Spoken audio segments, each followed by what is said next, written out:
안녕하세요. 김태훈의 현명한 투자자 방송 시작하겠습니다. 본 영상에서 다루는 내용은 투자 권유가 아니며 각 개인의 투자 판단에 대한 책임을 지지 않습니다. 별도 SNS 채널 가입을 유도하거나 투자 권유 및 유료 리딩 서비스를 홍보하는 불법 사칭 계정에 유의하시기 바랍니다. 자, 오늘은 현대모비스에 대해 좀 말씀을 드리겠는데요. 여러분도 잘 아시겠지만 현대모비스는 현대차 그룹의 가장 정점에 있는 지주회사 같은 회사입니다. 그러면서도 자체적으로 이제 그 AS 부품, 자동차 부품들을 주로 이제 취급을 하고 있죠. 그리고 그 현대차 그룹 내에서 주로 투자 분야에 대한 부분을 이 현대모비스에서 하고 있습니다. 왜냐면 이 현대차와 기아차에서 나오는 수익이 부품을 이 현대모비스에서 현대차와 기아에 공급하면서 자연스럽게 이익이 현대모비스에 모이게 되는 구조이기 때문에 그 모이는 현금을 갖고 투자할 수 있는 여력이 생기는 것이죠.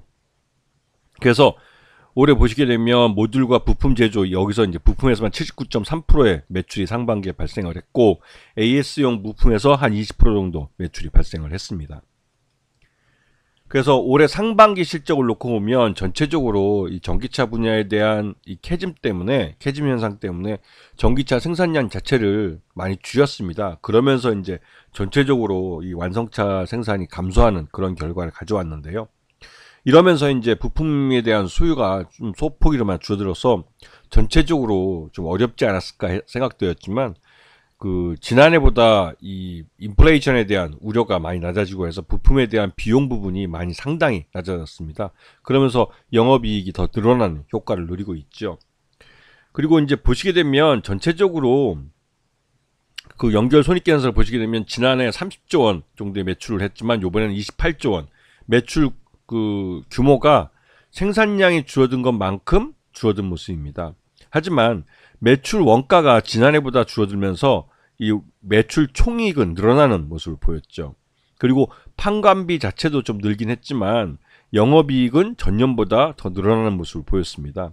이렇게 된 게 이제 작년보다는 인플레이션율이 떨어지면서 이 비용에 대한, 그러니까 원가에 대한 부분이 낮아졌기 때문에 나타나는 현상이죠. 그리고 이제 반기 순이익도 전년 동기 대비보다는 늘어나는 모습이죠. 1조 8천억대를 나타냈으니까요. 한 1,000억 원대 더 이 순이익이 난 모습을 보였습니다. 그리고 최대주주는 이 현대모비스의 최대주주는 기아차입니다. 그리고 정몽구 회장이 개인적으로 7.29%를 갖고 있고 지금 현 회장인 정의선 회장은 0.33%밖에 갖고 있지 않죠. 그래서 장기적으로 정몽구 회장이 지금 살아계실 때 증여를 하든지 아니면 나중에 이제 상속을 하게 되면 이 정몽구 회장의 7.29%가 정의선 회장에게 넘어가게 됩니다. 그러면 이 7.29%에 대한 그 증여세나 상속세를 내게 되는 것이죠. 이 부분이 오너일가가 부담하게 될 가장 큰 비용일 수도 있습니다. 또한 또 한편으로 이 현대차는 삼성그룹과 함께 우리나라 이제 재계 순위 1, 2위 하는 업체들인데요. 근데 이 업체들이 지주회사 체제를 갖추지 못했기 때문에 여전히 지배구조가 불투명하다는 문제가 있죠. 이게 이제 최대주주 지분 속에 나타나고 있는 겁니다. 그래서 이번에 이것과 함께 이제 그 주주 환원 정책에 있어서 현대모비스는 그 매년 또 매 분기마다 이제 자사주 취득과 소각을 하고 있습니다. 특히나 자사주 소각을 하는 것은 자사주 소각이 모든 주주에게 그 공평하게 그 이익을 갖다 주는 것 같지만 최대주주의 경우 그 소각하는 양이 똑같다 할지라도 그에 따른 지배구조의 증가는 일반 소액주주보다 훨씬 큰 편이죠. 즉 오너일가는 그 자기 돈 한 푼 안 들이고 이 상장사의 그 회사 돈을 통해서 자기 지배력을 강화할 수 있는 방법이기도 합니다. 그래서 이 자기 주식을 소각하는 쪽을 선호하고 있죠.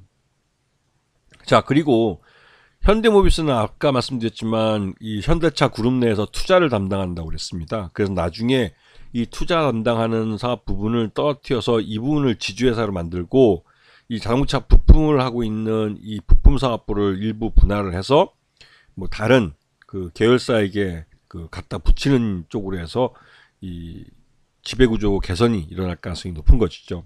그래서 보시면 자율주행이나 또 전기차, 미래차 같은 분야에 대한 투자는 대부분 다 현대모비스에서 이루어지고 있고 이 현대모비스에서 이루어지고 있는 이러한 투자가 장기적으로는 지주회사의 가치를 높여주는 쪽으로 흘러갑니다. 특히나 이제 로봇 분야 같은 경우는 여러분도 아시지만 보스턴 다이내믹스라는 회사를 이 현대차 그룹이 인수를 했는데, 여기에 정의선 회장이 사재로 2천억을 투자를 해서 직접 이 보스턴 다이내믹스라는 회사 주식을 갖고 있습니다. 그리고 이 보스턴 다이내믹스는 장기적으로 미국 뉴욕 증시에 상장시킬 가능성이 높은 것이죠. 그렇게 되면 거기서도 이제 이 정의선 회장은 일부 자기 보유 지분을 매각을 통해서 이제 현금화할 수가 있고, 그 현금화한 돈은 이 현대차 그룹의 지배구조 개편에 사용될 가능성이 크기 때문에, 이런 것이 이제 결국은 현대 모비스 최대주 지분, 아까 봤던 그 정몽구 회장의 지분을 정의선 회장이 어떻게 넘겨받을 것이냐, 이 문제와 연결되는 것이죠. 자, 죄송합니다. 현대차 그룹의 그 지분 구조를 보게 되면 현대모비스가 정점에 있고, 그 밑에 이제 현대모비스가 현대차를 지배하고 현대차가 기아를 지배하면서, 또 한편으로 기아가 이 현대모비스의 최대주주가 되는 이런 순환출자 구조를 이루고 있습니다. 그래서 이 순환출자 구조를 이 정리를 하고, 이 수직 구조로 이 지분 구조를 단순화시켜서 가져가는 게 역시 이제 현대모비스하고 지주회사를 만드는 그런 체제로의 전환이죠. 그렇게 해서 지주회사가 현대모비스와 현대차와 기아를 지배하면서 동시에 이 다른 계열사들을 지배하는 이런 구조를 가져가는 것이죠. 자, 요번에 현대차 인도법인이 인도 증시에 별도법인으로 이제 상장을 합니다. 이게 현대차가 100% 갖고 있는 인도법인의 그 지분 중에 약 17.5%를 구주 매출 형태로 그 상장을 시키는 건데요. 이렇게 되면 이 현대차에 4조 5천억이라는 돈이 들어옵니다. 이거는 물론 이 4조 5천억이라는 돈은 대부분 다 인도법인 현지에 투자를 하는데 사용할 거라고 얘기를 하고 있는데요. 뭐 이 자금이 또 어떤 식으로든 그 현대차의 주주가치 그 환원 쪽에 사용될 수도 있고, 또 다양한 방법으로 이 지배주 구조를 개편하는데 사용될 수 있는 그런 자금입니다. 그래서 올해 이제 이번 달 22일 날 이 현대자동차의 인도법인이 IPO를 하게 되면 일단은 캐시가 현금이 한 4조 5천억 원 정도가 유입된다는 부분을 기억하셔야 되는 거죠.